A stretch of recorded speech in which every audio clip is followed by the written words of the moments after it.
because you want me to sing Jai Radha Madhava, right?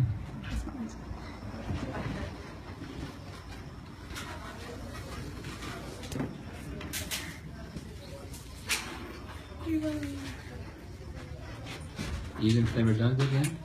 Sure. Yeah. You have a particular talent. Thank you, Mother. You can go faster than 10 Mridanga players.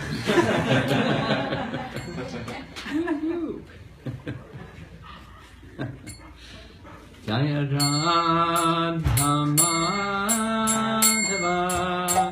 Kunja Vihari Jaya Radha Madhava Kunja Vihari Jaya Radha Madhava Kunja Vihari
Srila Prabhupada ki jai.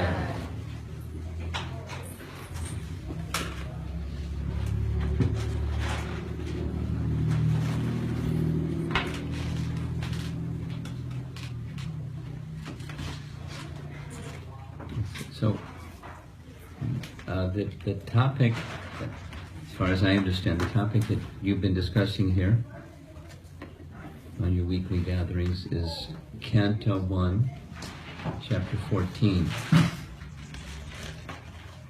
That's what we're going to continue, Canto 1, Chapter 14.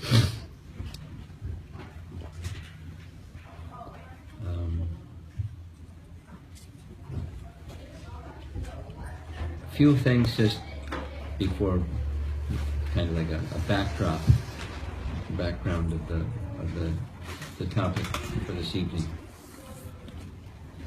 Srimad Bhagavatam is not chronological. It's very logical, but it's not chronological.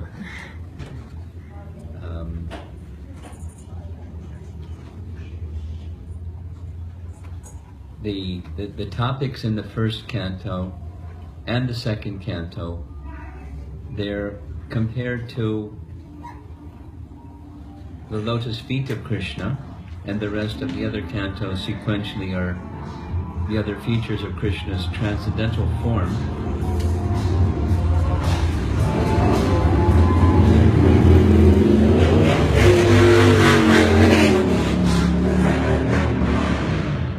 That's part of the universal form.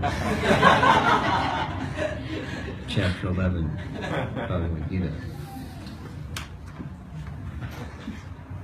But the transcendental form is different than the universal form.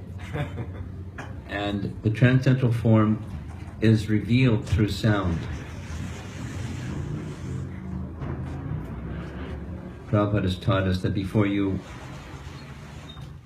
see Krishna with your eyes, you'll see Krishna with your ears,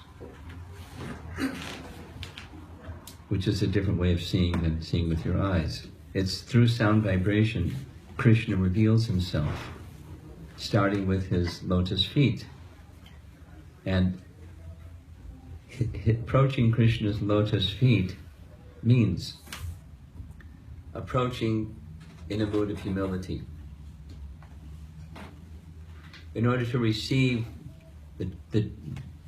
properly, the sound vibration of Srimad Bhagavatam, one has to be in a receiving mood, in a humble mood, in a eager to understand and be in a humble position or the mood of serving Krishna. So the first canto and the second canto are designed that way by the author, Vyasa. In one sense we can say the author, Vyasa. In another sense he's simply the compiler,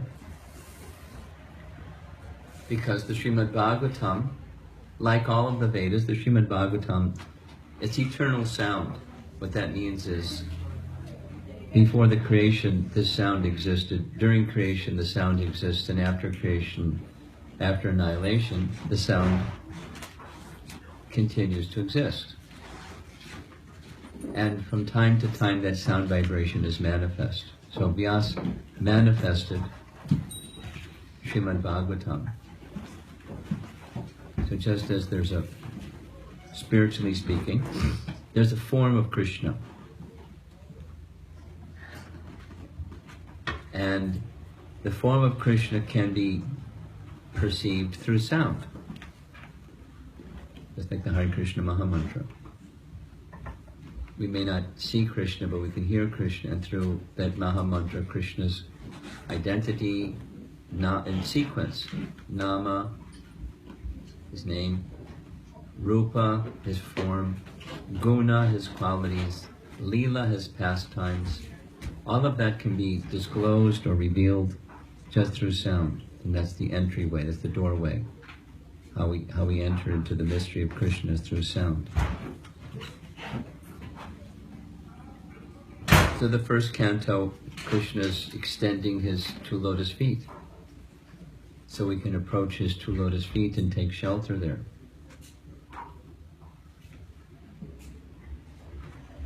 Just yesterday evening we were discussing from the 7th canto, there's 12 cantos in Srimad Bhagavatam, from the 7th canto we were discussing prayers of Prahlad Maharaj. Probably you all know who is Prahlad Maharaj. Wonderful, pure devotee of Lord Nrsimhadev. Lord Nrsimhadev appeared to protect Prahlad.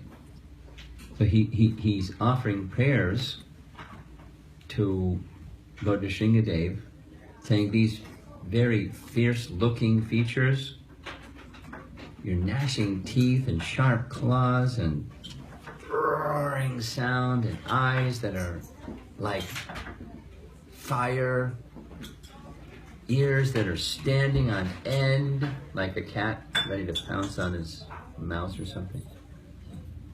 I don't find that fearful, because I know that's for Hiranyakashipu and people like him. For the devotee, you're very soft, very kind.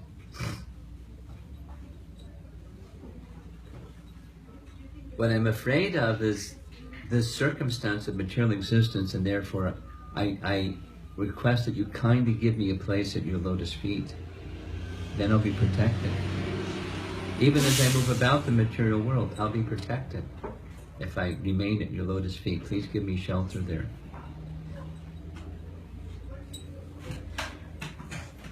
So that's the mood. And then there's the message that helps convey that mood of receiving shelter at Krishna's lotus feet. So just to appreciate chapter 14 a little bit, the context, again, it's not chronological, but in the previous chapter,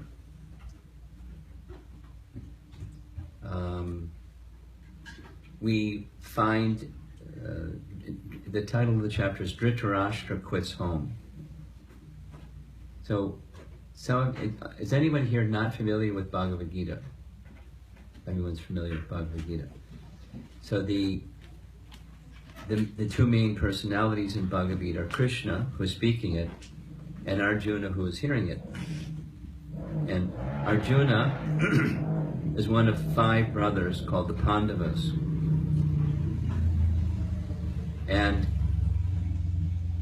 the elder of the 5 brothers became the king after the Bhagavad Gita was spoken.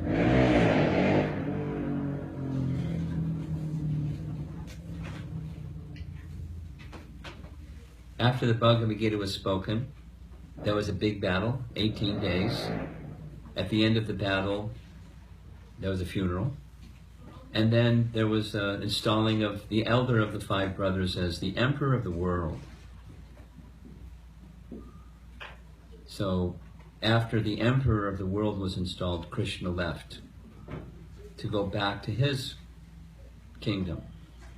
It was the capital of the world at that time was in Hastinapur. Krishna's place was in Dwarka, so Krishna went back to Dwarka. And as we're going to hear, 7 months passed. When Krishna went back to Dwarka, there was one of the brothers, one of the Pandavas went with him. That's Arjuna, to accompany their dear cousin and the personality of Godhead Krishna, and Arjuna hadn't come back yet.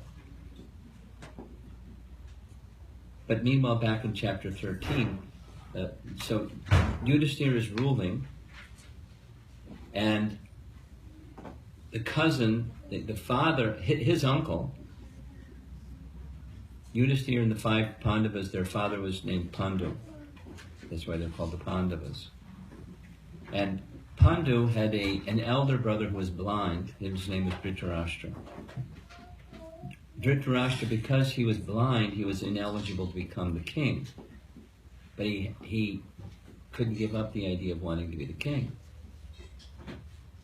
So he was not only materially blind, but also religiously blind, and he did many bad things through the agency of his sons, so they could become the king instead of he can't become the king. So it was ugly. His sons were destroyed in the battle, but he stayed in the royal palace in order to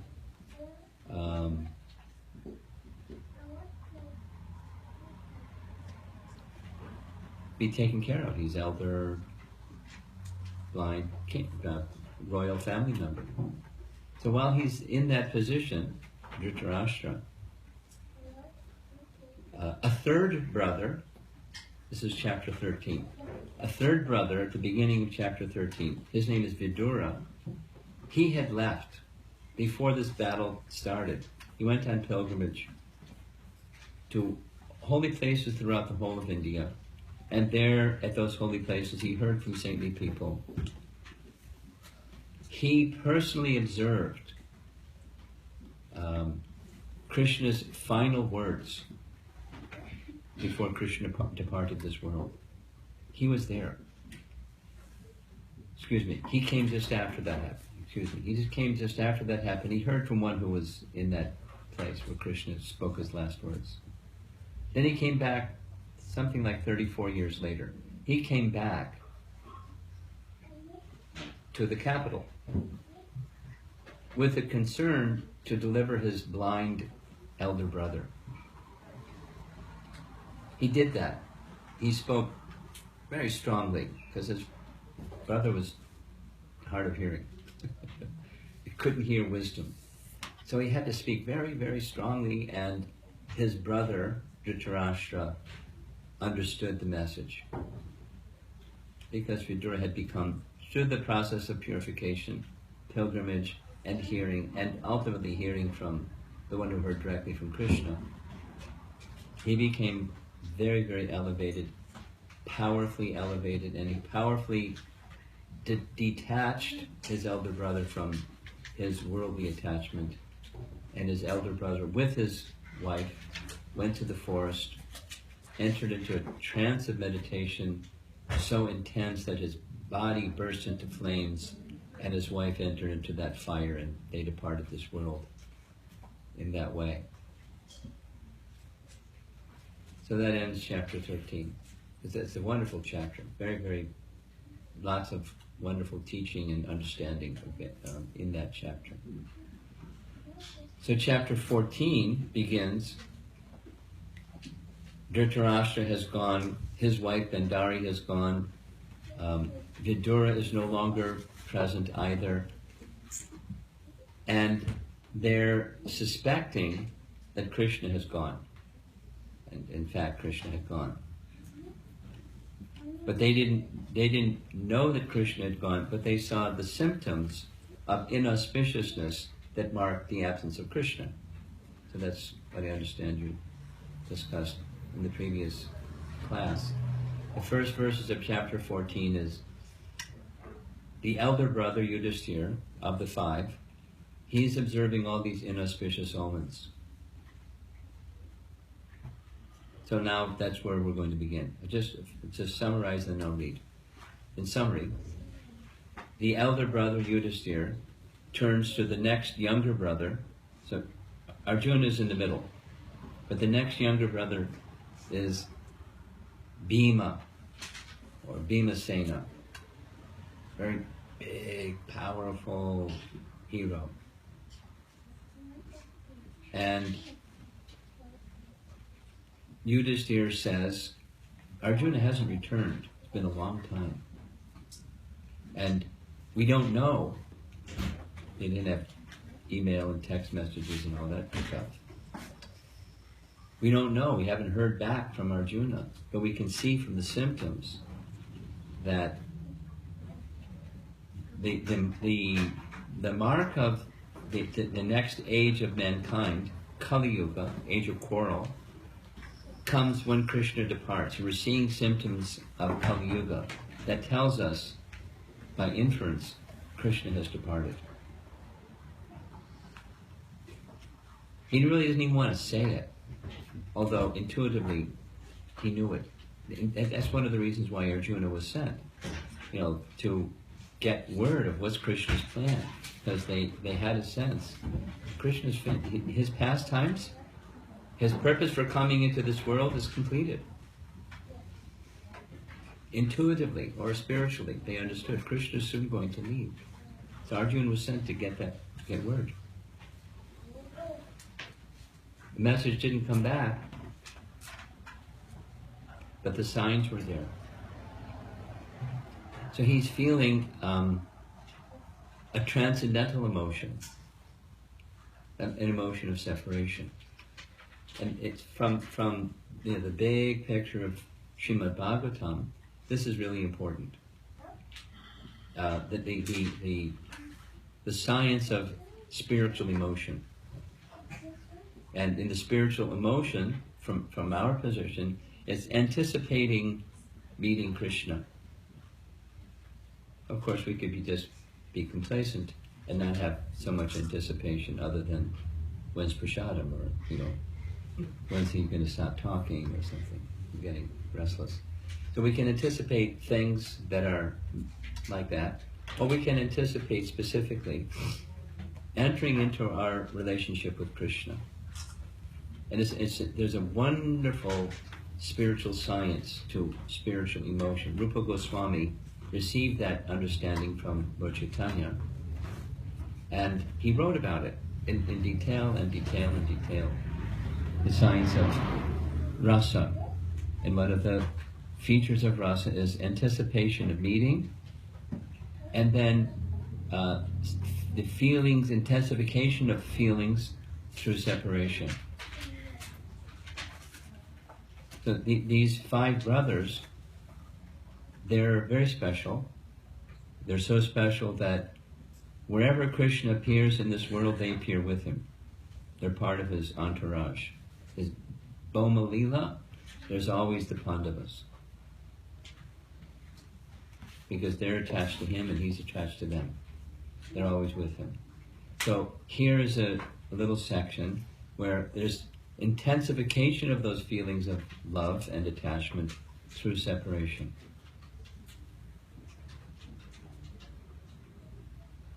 So we're going to hear his feelings.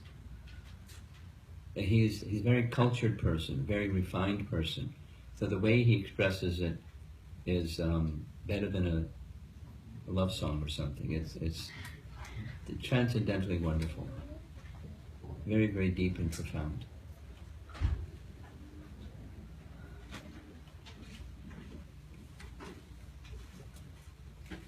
The idea is, in the science of rasa, by hearing these things, even it's not us, it's a person in a book, but by hearing these transcendental emotions, it stirs transcendental emotions.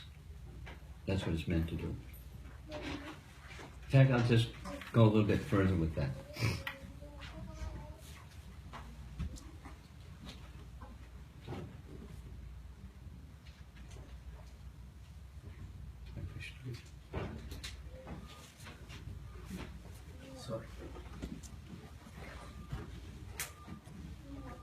There's some sound of a small child somewhere.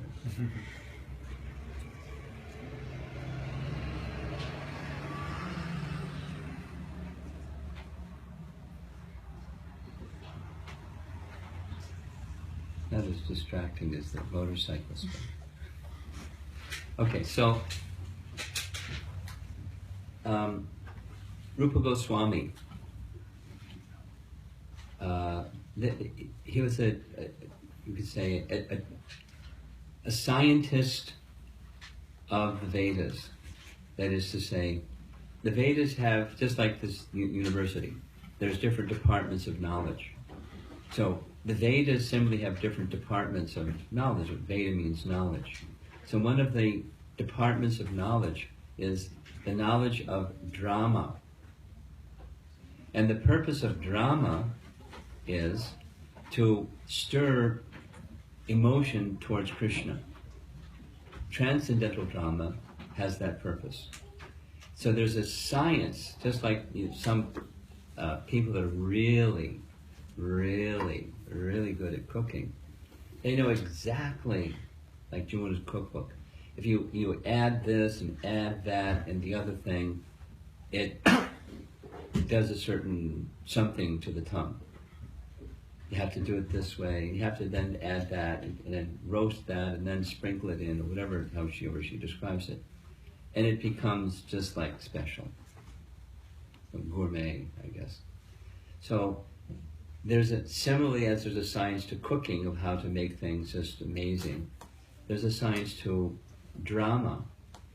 And the purpose of drama, mixing this and mixing that and mixing the other thing, is to stir emotion in the audience, and ideally with transcendental dramas to stir emotion towards Krishna. So when Rupa Goswami composed his book, Bhakti Rasamrita Sindhu, which we know as Nectar of Devotion, he took the terms from the Vedas that deal with the science of drama. How this mixed with that creates such and such an emotion. And something else and something else and something else together make a different emotion. And the mixing of different emotions makes rasa. The mixing of different rasas equals prema. Very advanced, very, very detailed, very elevated. He knew it not, academically.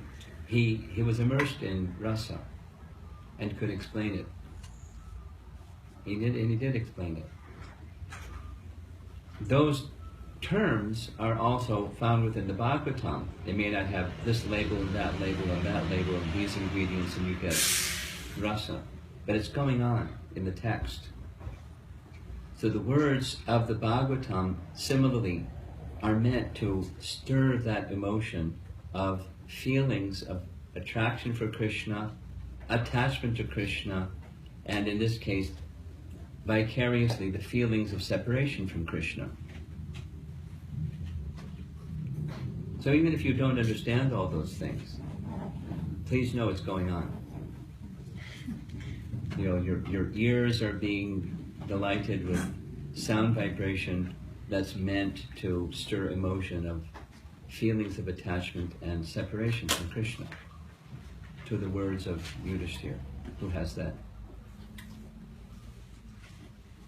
Very practical. And then if you hear it again, as we expressed last night, Lord Chaitanya wanted to hear it again and hear it again and hear it again.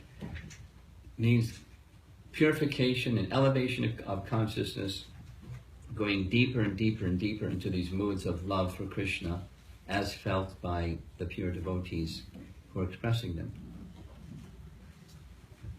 So here we go. Start with text 5 of chapter 14.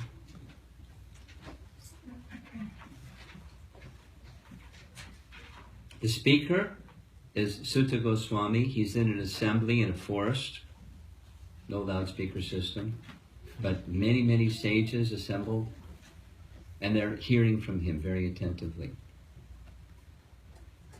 what he has heard from Shukadeva Goswami about Krishna.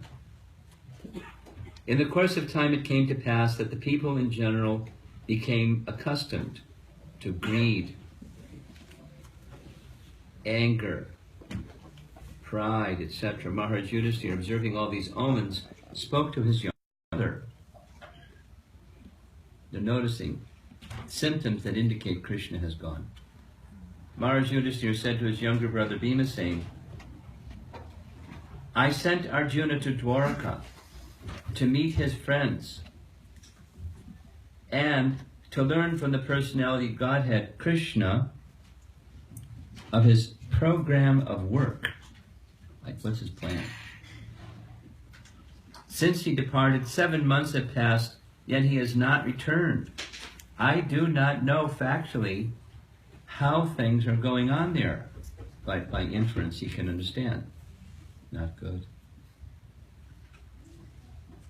Is Krishna going to quit his earthly pastimes? As Devarshi Narada indicated, has that time already arrived? So Devarshi Narada was regularly coming to see Krishna and regularly coming to spend time with the Pandavas because they're dear devotees of Krishna. And he had this uncanny ability to know about things that would happen before they would happen. As did his disciple Vyas. He could see into the future, and he could tell what was going to happen. So he indicated to the Pandavas, Krishna is going to leave very soon. Has it happened already? So here's Prabhupada's purport.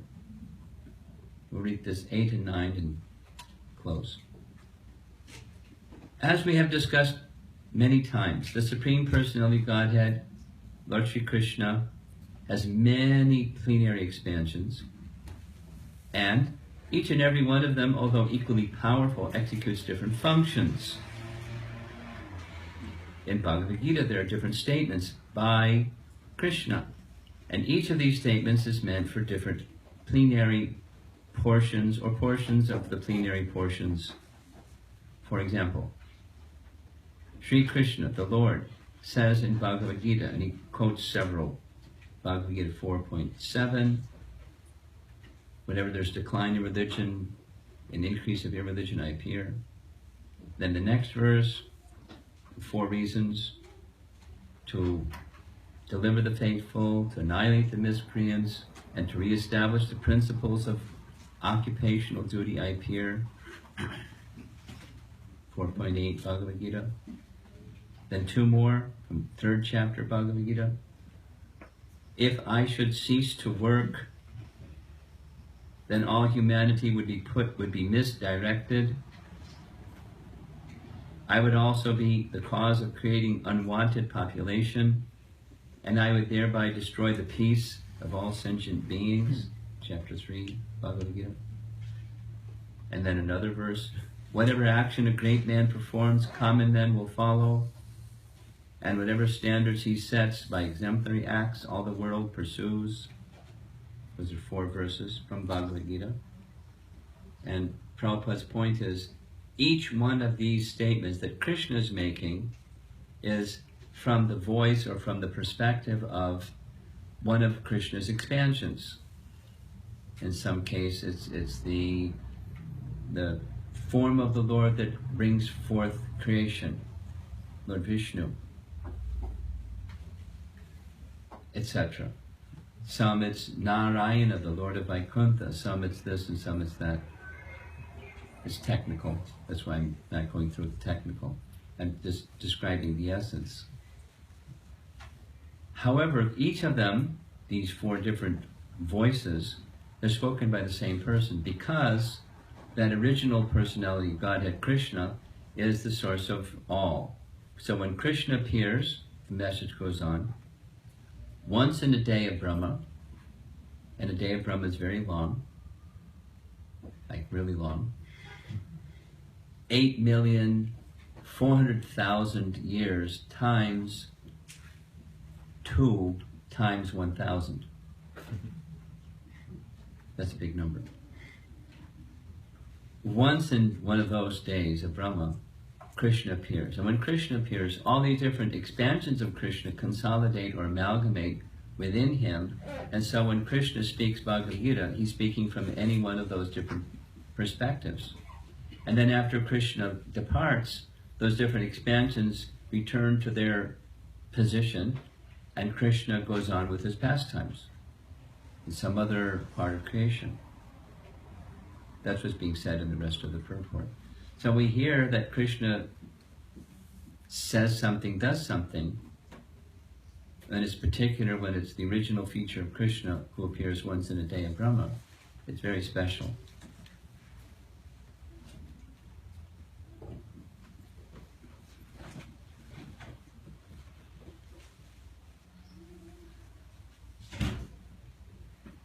The Virat Rupa of Lord Krishna. Virat Rupa means the universal form.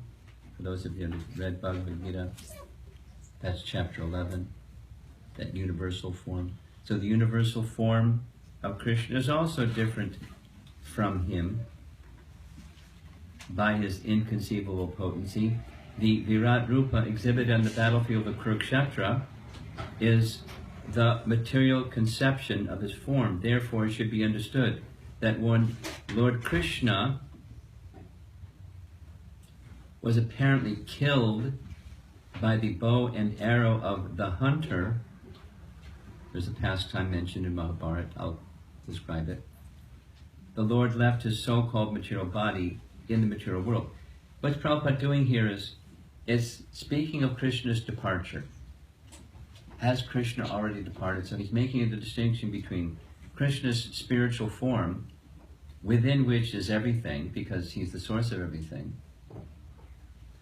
And then when Krishna departs, he does this very amazing thing. that's very bewildering to the atheists, and it's just a part of our appreciation of Krishna from the devotional perspective. But here's what Krishna did. After Krishna spoke his last words to his very dear devotee Uddhava, I mentioned or made reference to it.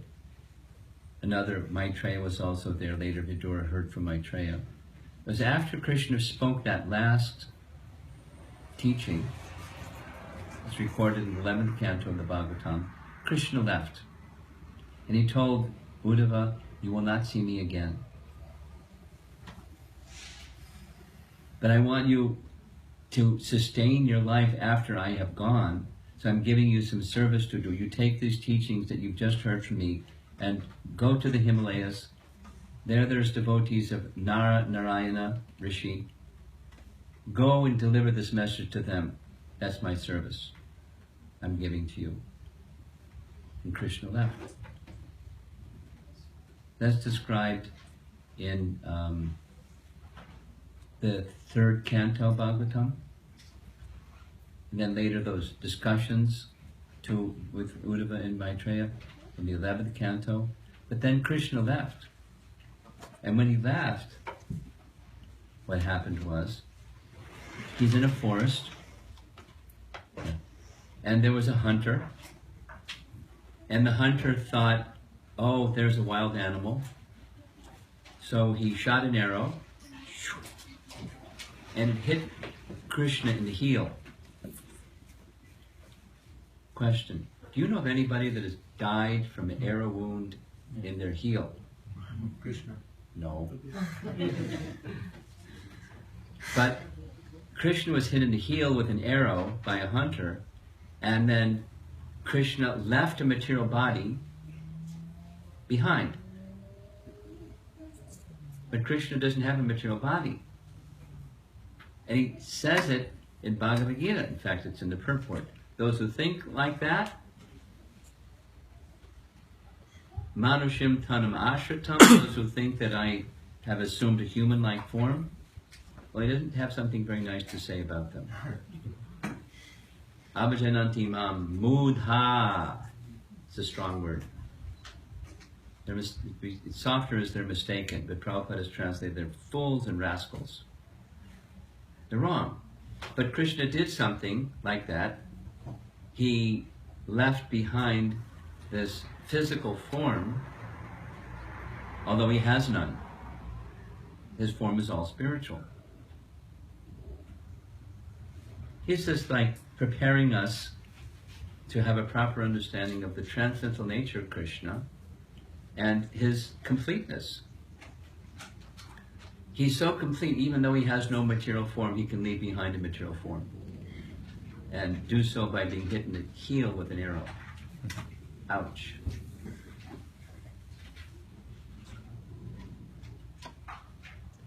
So Krishna's departure is transcendental, Krishna's entrance into this world is transcendental, and everything in between is transcendental. Including the situation where Yudhishthira is seeing ill omens. There's reason why he's attached to Krishna. He's the source of everything.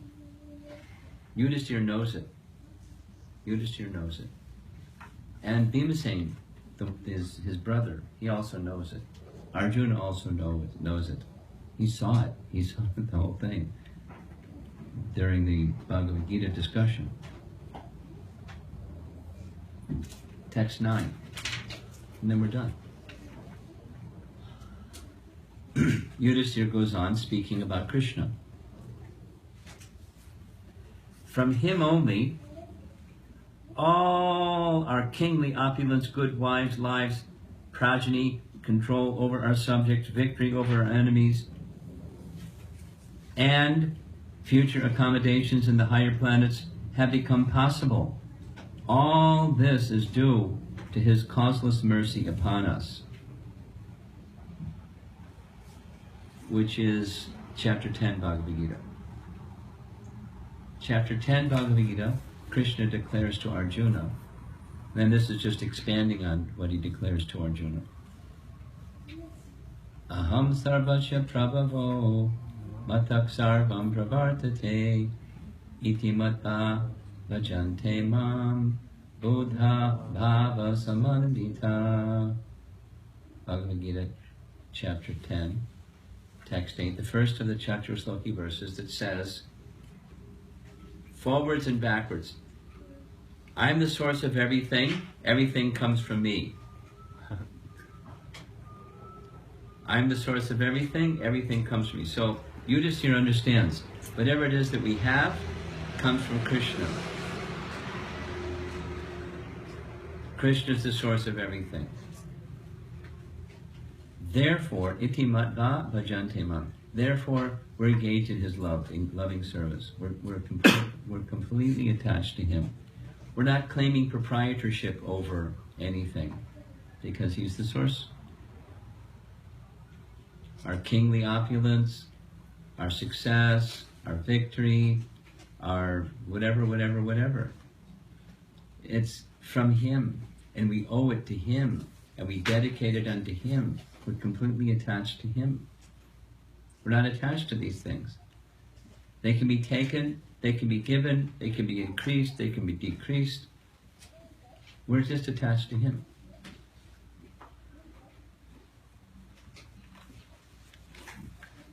Purport.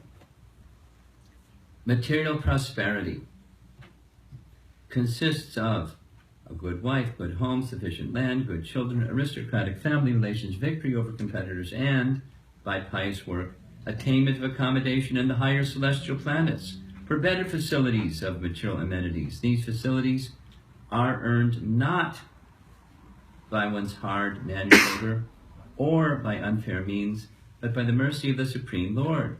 Prosperity earned by one's personal endeavor also depends on the mercy of the Lord. Personal labor must be there in addition to the Lord's benediction, but without the Lord's benediction, no one is successful simply by personal labor. The modernized man of Kali Yuga believes in personal endeavor and denies the benediction of the Supreme Lord. Then he gets a little personal. Even a great sannyasi of India delivered speeches in Chicago. Those of you from India, you know who that person is. You guessed it. Protesting the benedictions of the Supreme Lord. But as far as the Vedic Shastras are concerned, as we find in the pages of Srimad Bhagavatam, the ultimate sanction for all success rests in the hands of the Supreme Lord. Maharaj Yudhisthira admits this truth in his personal success, and it behooves one to follow in the footsteps of a great king and devotee of the Lord to make life a full success. If one could achieve success without the sanction of the Lord, then no medical practitioner would fail to cure a patient. Despite the most advanced treatment of a suffering patient by the most up-to-date medical practitioner, there is death. And even in the most hopeless case, without medical treatment, a patient is cured, astonishingly. Therefore, the conclusion is that God's sanction is the immediate cause for all happenings, good or bad. Any successful man should feel grateful to the Lord for all he has achieved. So, gratitude.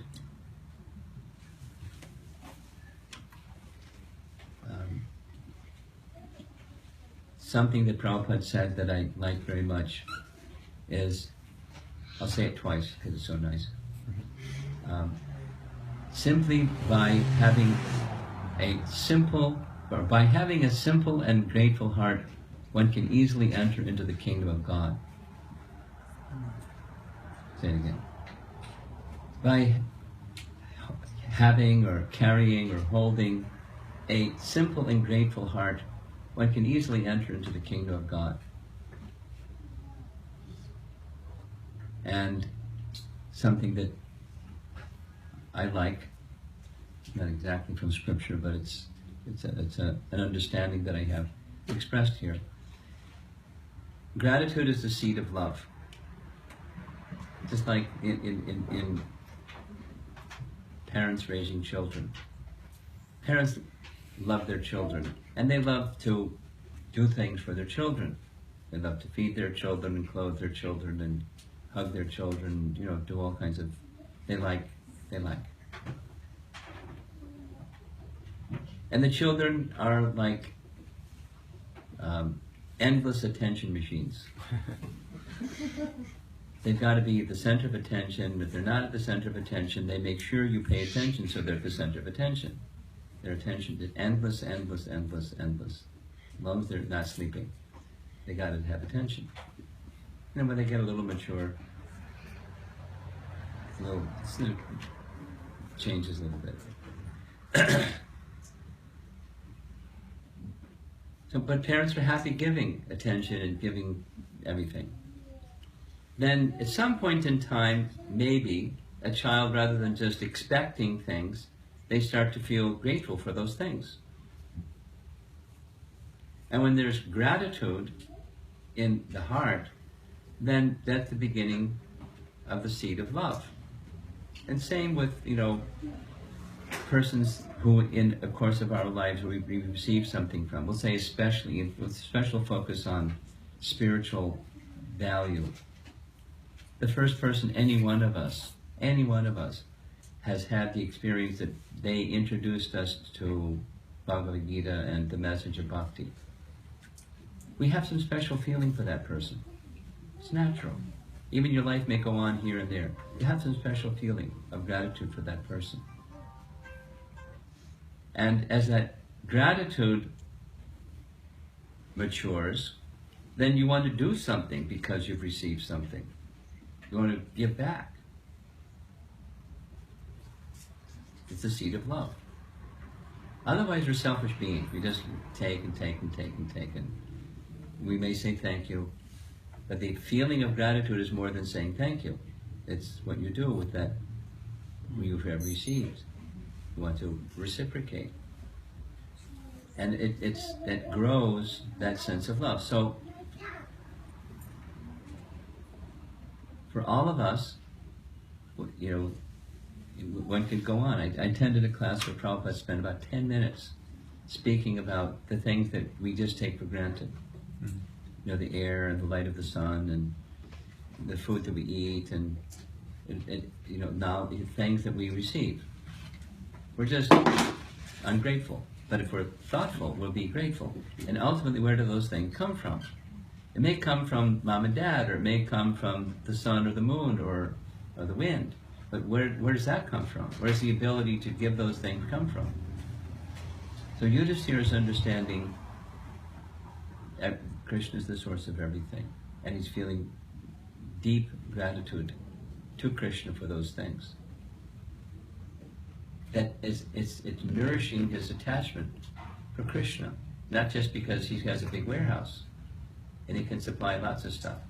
So I like him, because I just go to him and he gives me stuff. Not just as the source to get more stuff.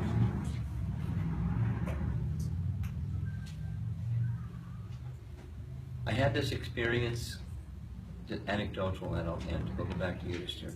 I had this experience while I was in China last time. There's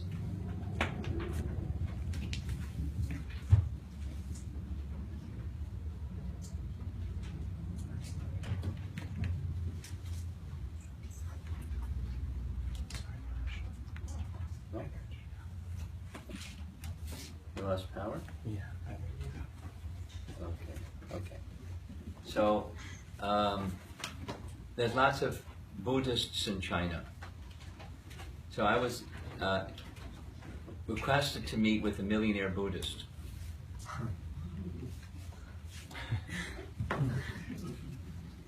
So I agreed. And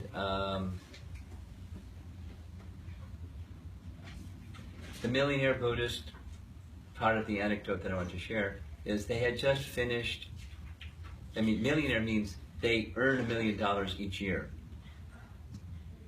They pay taxes, but they earn $1 million each year. They're called diamonds. People in that category.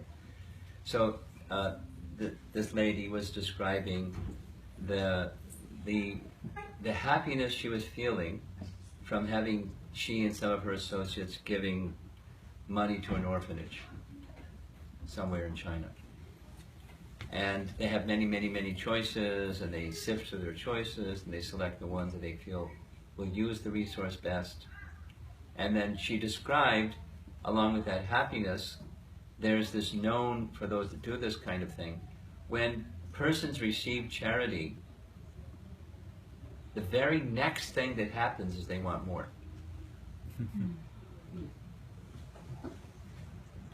It's a deep pocket, so they ask for more.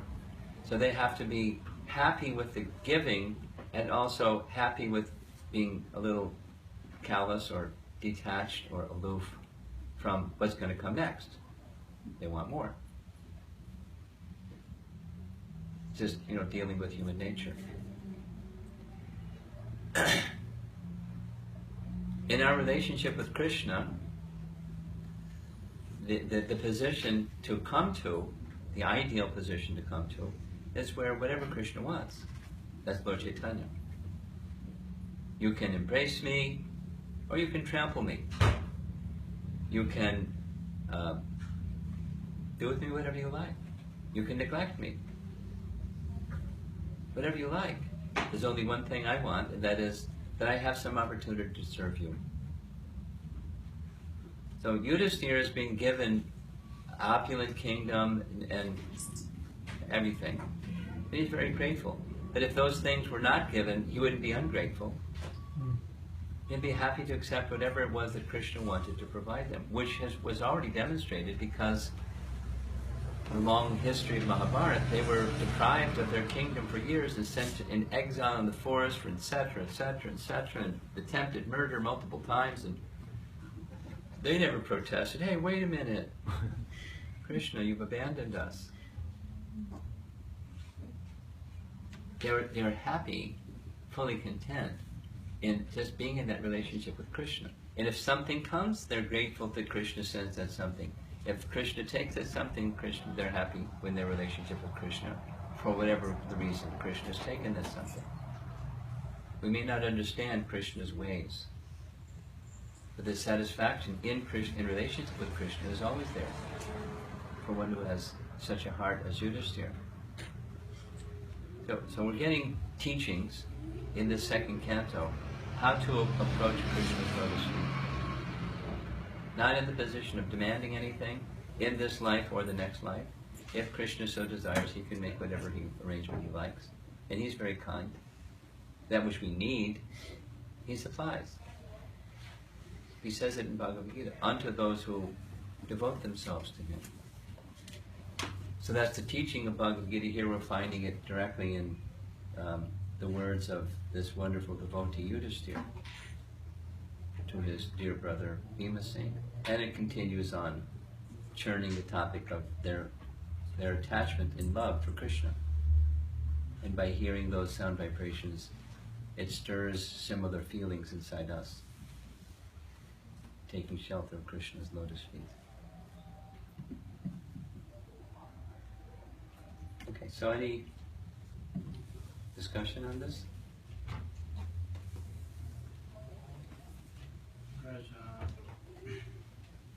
Is there any difference between the omens when Krishna leads the planet and the omens when the Kali Yuga begins? They're the same, because Krishna's leaving marks the beginning of Kali Yuga. So they're the same. It's the departure, the absence of the auspicious Krishna and the ushering in of Kali Yuga. And if I understand your question. Okay. I understand your question. They're inseparable. Krishna's departure means Kali Yuga begins. So you wish to separate them, don't separate them. Krishna's departure means Kali Yuga begins. So that Krishna always manifests before Kali Yuga, so Yeah. Yeah.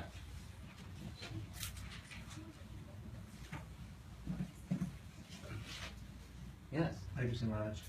Maharaj, you mentioned that if Yudhishthira didn't have this kingdom, still he would be grateful. Yeah. And then you mentioned that Chaitanya Mahaprabhu's teaching is whatever Krishna you want to do, I'm ready to accept. However, that seems very high standard. That's very high standard. So, no reservation about the highness of that standard. I may be like romantic about it and think maybe I can also think the same and desire the same, but I'm not at that level. Well, okay, but at least we know what the goal is. Sure. And we're here, and there's the goal over there. How do we close the gap? And part of how do we close the gap is hearing about those who are so exalted. Wow. So in Bhagavad Gita, Krishna gives this ladder in 12th chapter, isn't it? Like, if you're not at this level, you should do this. Sure. Can you share that ladder to identify myself? Sure. Well, you do know the ladder, but those that don't know the ladder, chapter 12 follows chapter 11. And chapter 11 is the universal form, and after seeing the universal form, Arjuna goes, wow. And I take shelter of you. So Krishna goes on to describe chapter 12, this the position of taking full shelter of him. So rather than Krishna describes what's the topmost position. The topmost position is mind is completely fixed on him, intelligence absorbed in him. These two faculties. Mind fixed, intelligence absorbed. And active, but absorbed in how to serve Krishna nicely. Those who are situated in this way, they live with me always. Someone may go, oh, that's really nice, but that's way up there. So for those who can't do that, Krishna says that they can follow the regulative principles of bhakti, and they'll develop the capacity to achieve that. And somebody may say, well, that's nice, but I don't know if I can follow all those regulations of bhakti. What about me? So then Krishna goes down. Well, if you can't do that, then you, let's see if I can recall correctly, you try to work for me. Work for me in the spirit of detachment. By doing that, material detachment and the desire to work for me will grow, and it'll make it easier for you to follow the regulations of bhakti, which will help you come to that topmost stage. And somebody may say, well, that's nice, but I don't know if I can actually fulfill that.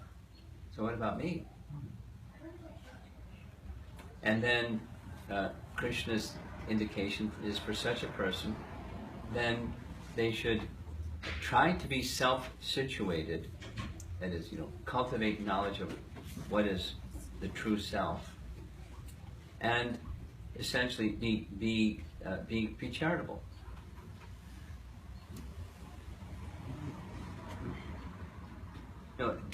That idea is, in these days, what's called being spiritual.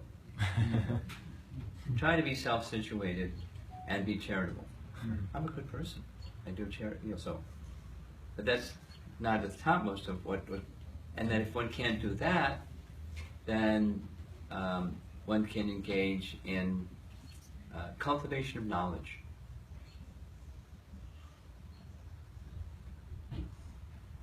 And not just like become a bookworm, but cultivation of knowledge of what is the self.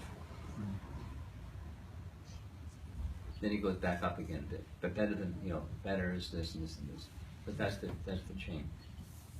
So while the idea is, we should know what the goal is. I heard this so many times in lectures, in person. Srila Prabhupada, it made a big impression. Prabhupada said when you define the goal, it's very easy to take steps to get there. If you don't know what the goal is, good luck getting there. And how many people have a clear idea what is the goal of life? Very few. It's like a kaleidoscope. Keeps changing and changing. It's not even really, even when they look at it, it's not clear. What's the goal? Ask, do a little survey. Asking people, what's the goal of life? Happiness. Okay. And what is happiness?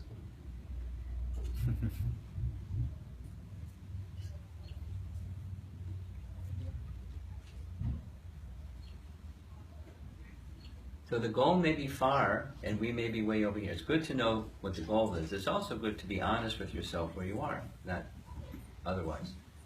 And then the spiritual teachings give us indicators of principles to apply in our life that help us take a step towards that goal. And if we can't do that, do this. We can't do this, do the other thing. But take steps according to our capacity and our position, under proper guidance. Yes? Alright. You said the Srimad Bhagavatam is eternal. Yeah, So, you got it.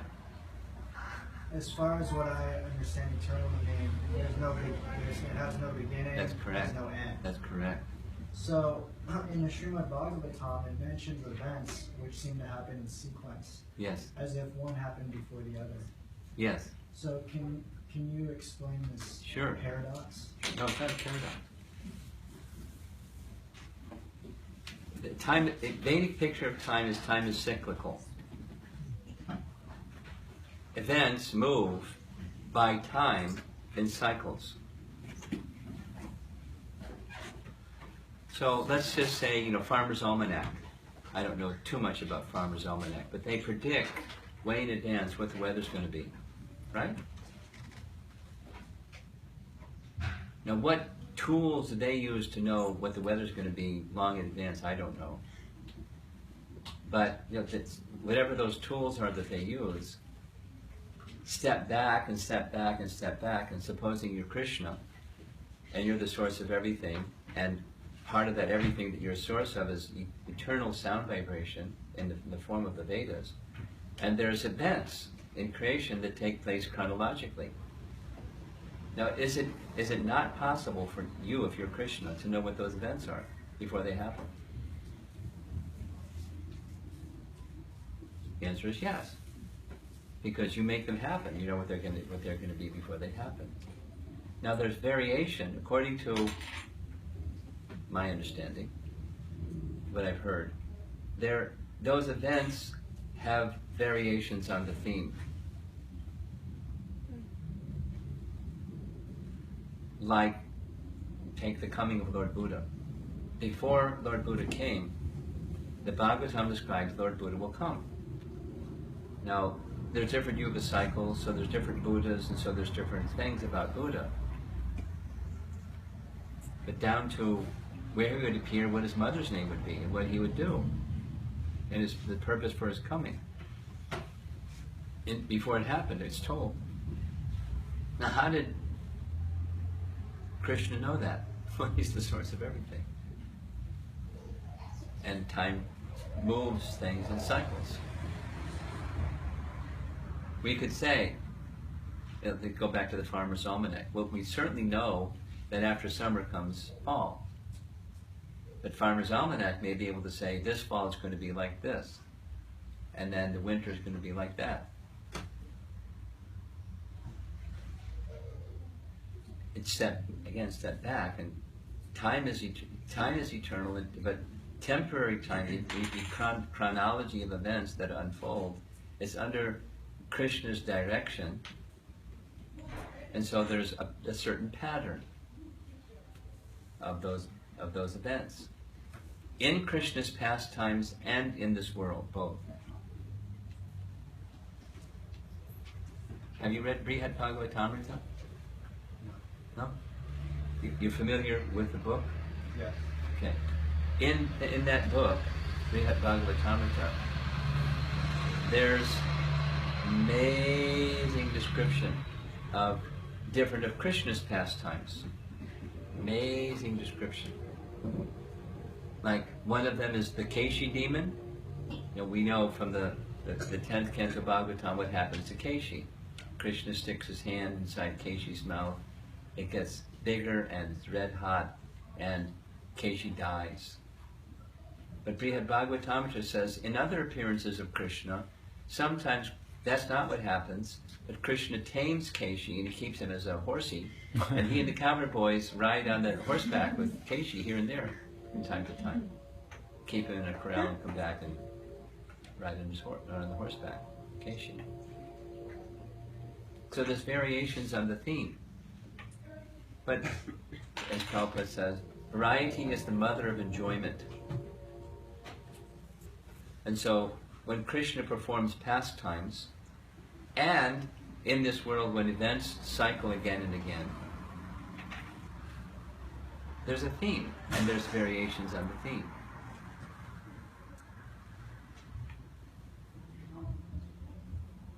Here's another for example. At the end of every Dwarpa Yuga, before Kali Yuga begins, there's a Vyas. Different persons occupy that post. Our particular Vyas is a very special Vyas. He is an incarnation of Krishna, a partial expansion of Krishna. But prior to our Vyas, Parashara Muni, who was the father of Vyas, says 2 Vyasas ago I was Vyas. He says it in Vishnu Purana.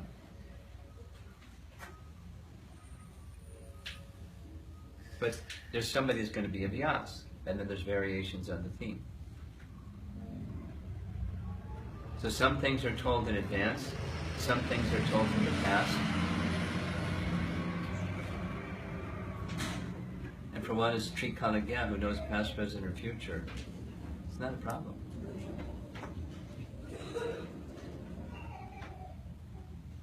Does that help? Yes. Okay.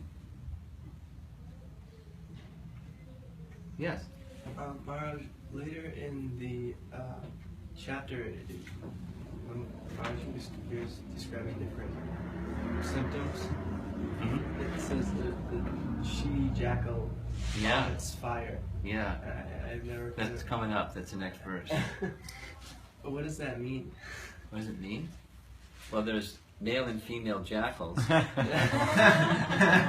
female is the she-jackal, and when it's very inauspicious when the she-jackal, instead of making what jackal noises are, you ever been to Mayapur? You've heard at night what that sound is?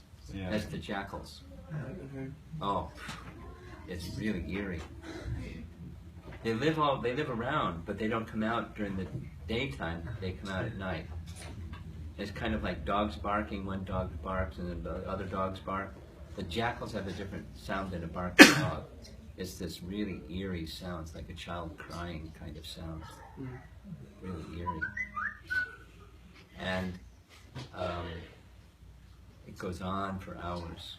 So instead of that jackal sound at night, it's the inauspiciousness of fire coming from their mouth. Pretty inauspicious. And he saw it. It's a sign of inauspiciousness for sure.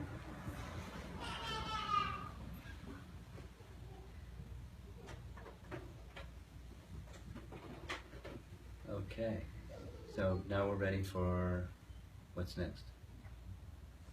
The favorite appearance of Krishna for most of us. Okay, Krishna is going to appear after the Bhagavatam. He'll appear in the form of Prasad. Srila Prabhupada ki jai. Please go ahead, Romapada Maharaj. Jai.